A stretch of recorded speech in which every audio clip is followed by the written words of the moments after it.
thank you, Simone. And I have to say, I've been so looking forward to seeing all of you. Now that I'm here, I can't see a thing. But maybe that's good. Anyway, welcome, and I'm looking forward to the next 3 days sharing and thinking together. I also, just because I don't know, I wanted to check, who here is French? Okay, keep your hands up for 1 sec. And who is from the rest of Europe? Okay, well, you guys have to put your hands down just so you can see. Beyond Nepal, which I know,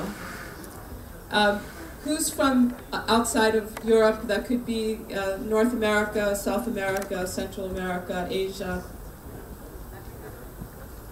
Okay. All right, thanks.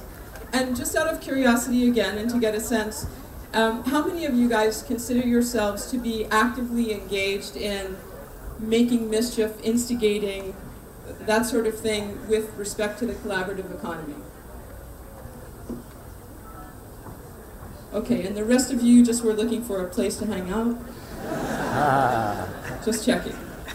Okay, so I'm going to, I've had the privilege really over the last 7 years of riding the wave, observing what's happening, going to various parts of the world, bothering others, and essentially as an investor and advisor to startups, but also I've had the chance to do a lot of thinking and working with cities, governments, and also large corporations. So I've had a really interesting perspective, and I want to share some of that with you, what I've learned, also kind of what's been capturing my attention most recently.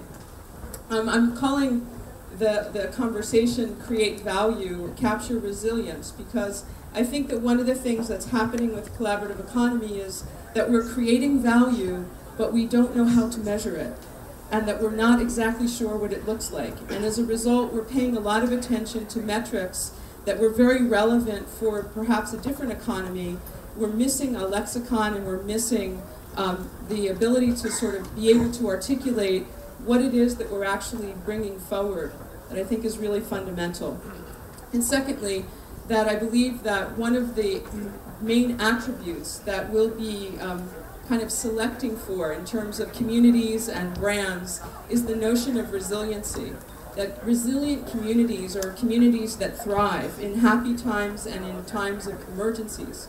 And the same with brands. And so one of the things that happens when we start to actually learn how to work together and figure out, oh God, we have to actually collaborate, how are we going to do that? We end up being connected in ways that have real value. And that value, I think, is happening all around us, but we're not actually identifying it. At the moment, it's invisible. One of the other things is that as we're moving from one kind of whole paradigm to another, we went from understanding expectations and understanding what we thought about people and what we thought we should plan to imagine when we arrive to a hotel or when we go to work. Now that's very different, and so I call this sort of an emerging social operating system. That I think we're in the early days of creating and refining a new kind of social operating system. A lot of what's happening is built on the culture of generosity, and I think this comes in kind of two flavors. One, the collection of characters with the weird eyewear. Some of them may be recognizable to you. That's the kind of community, I would say, that selectively, deliberately chooses generosity. They're being generous with their time and their talents for the sake of co-creating. In fact, in creating a space like this for us to join together. The other kind of generosity, use Believe as an example, Paris has several, but they're what I refer to as open-air experiments. And these open-air experiments are things that are happening all around us in cities, apps that we run on our phone, conversations we have with each other here. They're things that are available in the world that allow us to actually learn from each other and move things along more rapidly. So bike sharing, thanks to Believe in 2005 and 2007, has allowed bike sharing to be in more than 500 cities around the world. and the fastest growing form of personal transport. So those sorts of things accelerate the movement and also take a lot of the friction and cost out of making these things scale. Also, cities, obviously, more of us as of this morning, 7.14 billion people on the planet. Most of us are living in and will be moving to cities. Cities obviously are the platform in which so much is happening. And a lot of this I've been referring to as almost like a birth of urban entrepreneurship. We're seeing talent and investment move into basically solving problems of cities, or our challenges in cities: transport, food, as we just heard, education, and so on. One of the main tenets of the mesh, or the collaborative economy, is this, that unused value equals waste.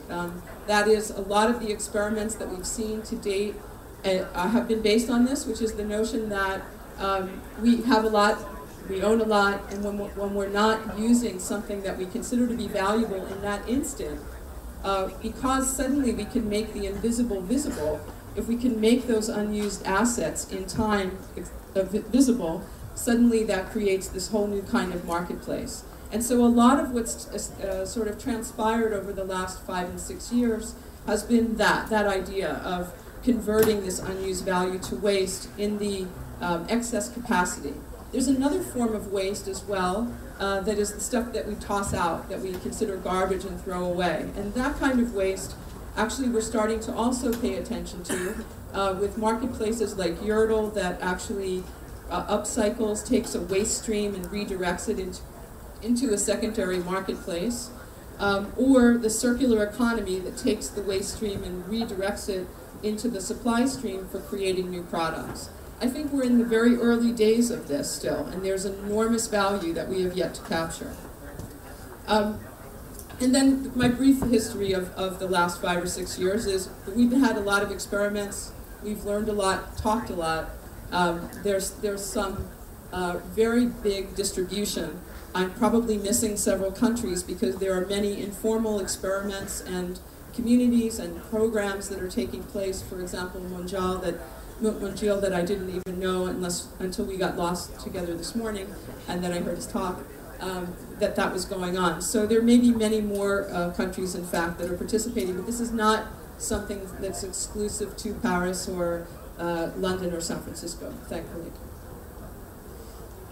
Borrowed from some graffiti in Copenhagen, I'm happy to say that we've made a lot of mistakes, and I think that these are one of the great treasures. I would love to challenge us by sharing more of the mistakes, of the mistakes that we've had, and allowing us to kind of stand on each other's shoulders so that all of us don't repeat the same things.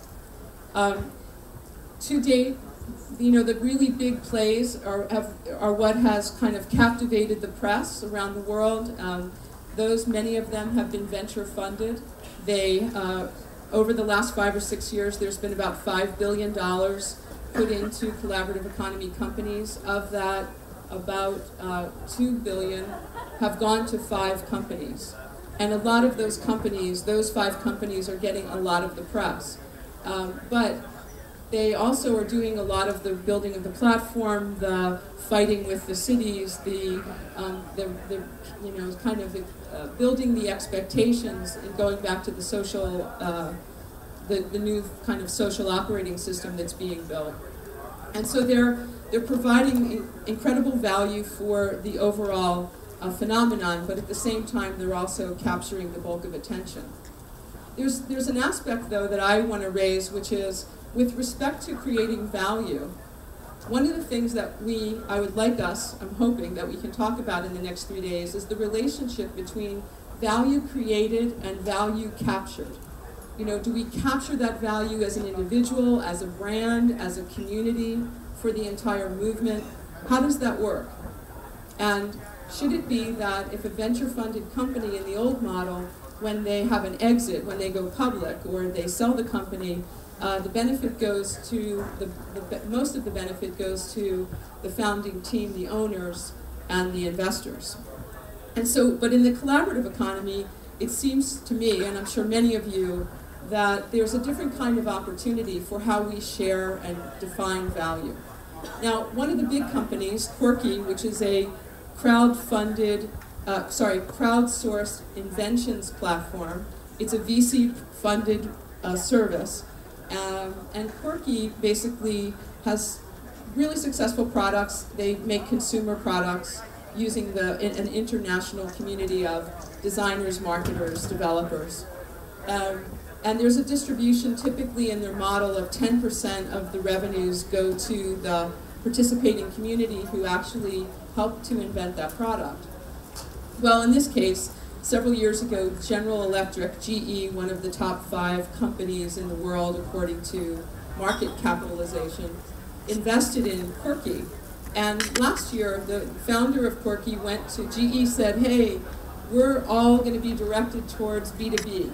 We actually decided we don't really want to do stuff for consumers. So the cocky founder of Quirky went to the powers that be to GE, and he said, you know, you guys have like billions and billions of dollars of intellectual property, patents, that you are using for aviation and medical equipment, and that's what you want to be doing, your B2B business. But you know, a lot of that technology could be really interesting for doing all sorts of things that you said you're not going to do. So if we want to get the most value out of our partnership and your old investment, why don't you give me your patents, and I'll put them on my crowdsourced platform. And there must have been wine or something involved in the conversation, because they said yes. So GE's patents went on Quirky, and a guy called Dr. Garthen Leslie, who is actually a 68-year-old retired man who worked at the Department of Energy in the United States for years, but it really bothered him that 20% of the energy that's used in New York City in the summer is used to power these incredibly ugly and really terribly inefficient window air conditioners.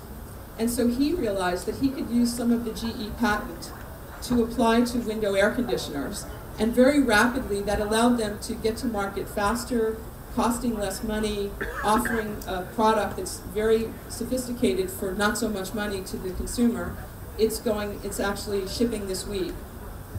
In terms of value capture, GE, of course, and Quirky are making money and getting good brand hits from it.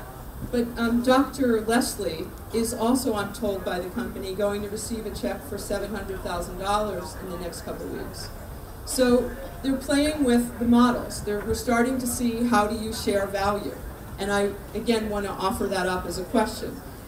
I've learned and watched that we're getting very good at copying what works, that we're good imitators, and that's a terrific thing, and that helps us also see that we're maturing as a collection of characters around the world. We're getting also very happy about, and beyond this room, people who are actively working in the collaborative economy. We're seeing people who are telling us, who are experiencing different marketplaces, how relieved and how happy they are to be connected to other people. That they understand the platform is connecting them, but they are very delighted to actually be feeling much more connected to humans. So that's a good thing. And then, of course, there have been a few red flags. There's between food and transportation and finance and energy and housing. Certainly around the world in different cities, the city governments have come down, or different regulators, on some of the challenges where we're coming up and rubbing up against old models that need to, frankly, be refreshed. I think that some cities are stepping into it very rapidly and very openly, Paris being one of them. Congratulations. Also Amsterdam, Porto Alegre, Bogota, Colombia, Portland, Oregon, probably missing one or two, Copenhagen, but they're few, they're a handful, and I'm very confident that in the next 3 to 5 years we're going to see pretty much all the cities coming forward to make deals, essentially, for us mutually to come to the table and figure out how we're going to do this together. So from my view, the genie is out.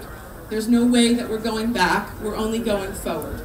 And to go forward, we should first see where we are. Beyond Paris, this is a guy and a group called the Adizes Institute. For years, they've actually been identifying how industries, companies, and economies have a life cycle. So they have a birth and a death. You can, in this scenario, unlike us, you can actually avoid death by getting to something like aristocracy and saying, holy crap, our model's not working, and scooting around with a lab or new models or partnerships or acquisitions to create more goodness and more young opportunities. As I see it, the phase one of the collaborative economy and the more successful companies are somewhere between go-go and adolescence. And the reason is because these are the indicators of adolescence. This is, you start to see marketplace dynamics turn up. Well, some of these marketplaces that are having multiple $1 billion in valuation and are scaling internationally, they do. Global reach, some serious funding, they're able to recruit really terrific people who have expertise in different areas and therefore move quite quickly. They're getting validation from big partnerships.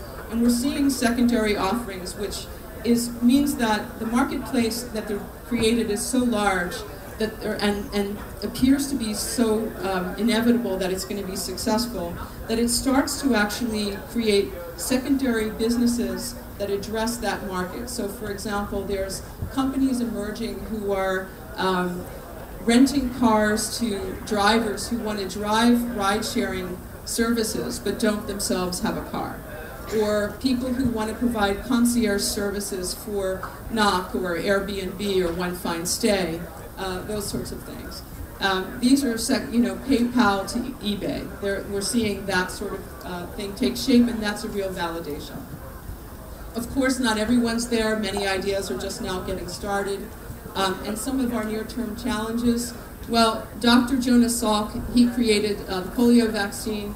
He decided that he was going to open source it and basically save a lot of people's lives rather than take the patents and build a pharmaceutical company. He gave up what people estimate to be $7 billion in value, but created a different kind of value. So as we think about in the next couple of days the relationship between value creation and value capture, I would suggest that we address that.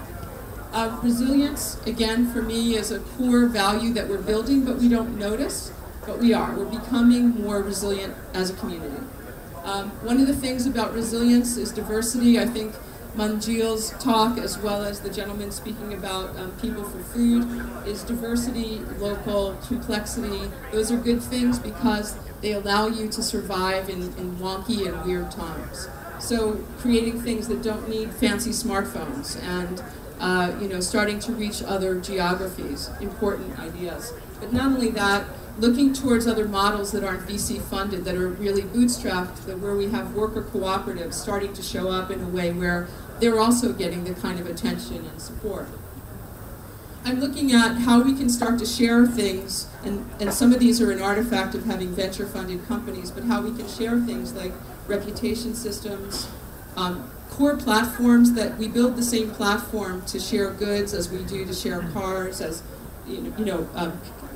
durable goods, consumable goods. A lot of these things, we're all building the same basic technology and tools, in many cases teams, but we're not sharing them for reasons that are kind of an artifact from a previous era, in my opinion. So there's a lot of opportunity here that we should explore. I'm inviting us to step up together over the next 3 days. I'm delighted to have whatever conversations you want to have, and thank you for inviting me. This is a gentleman who is a children's book author, so I'm just a fan of his. Thank you very much.